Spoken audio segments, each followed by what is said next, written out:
আরে বোন, কোথায় তুমি?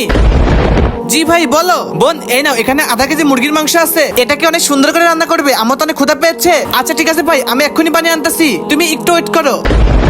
এত সময় হয়ে যাচ্ছে, বোন কোথায়? বোন অনেক ক্ষুধা পেয়েছে, জলদি করে আসো না, তোমার রান্না করা এখনো শেষ হয় নাই। জি ভাই এখনই আনতেছি। আরে এই তোমার খাবার চলে আসছে, শুক্রিয়া বোন। আরে বোন তুমি এটা কি করেছো? তরকারির ঝোলাটা পাতলা কেন, পানির মতো? আমি কত কষ্ট করে মুরগিটা কিনে আনছি, মনে করেছিলাম মন ভরে খাবার খাবো, আর তুমি তরকারিটা এমন করে রান্না করেছো। ভাই আমি তো ইচ্ছে করে পাতলা করেছি, কিন্তু কেন বোন? আমাদের তো একটা পড়োশি আছে, ও তো অনেক গরিব, উনি আর উনার ছেলে নুন দিয়ে তো রুটি খায়। বন্ধুরা তোমরা সবাই তো আল্লাহ তাআলাকে ভালোবাসো, তাই ভিডিওটা লাইক করে চ্যানেলটাকে সাবস্ক্রাইব করে দাও, আর হ্যাঁ কমেন্টে আল্লাহু আকবার লিখে যাও। বাবা এই নাও, খাবার খেয়ে নাও। এই জন্যই তো আমি ভেবেছিলাম মাংসের পিস ছোট করবো, ঝোলকে পাতলা করবো, যাতে ওনাদেরকে 2 টুকরো দিতে পারি, ওনারাও যেন আমাদের মধ্যে ভালো খাবার খেতে পারে। আরে বা বোন, অনেক ভালো বুদ্ধি বের করেছো তুমি। যা বোন, ওনাদেরকে জলদি করে খাবার দিয়ে আসো। ঠিক আছে ভাই, আমি এখনই যাচ্ছি খাবার দিতে। এই নাও ইমন, আমি তোমার জন্য আর তোমার বাবার জন্য খাবার আনছি। শুক্রিয়া বোন আপনাকে।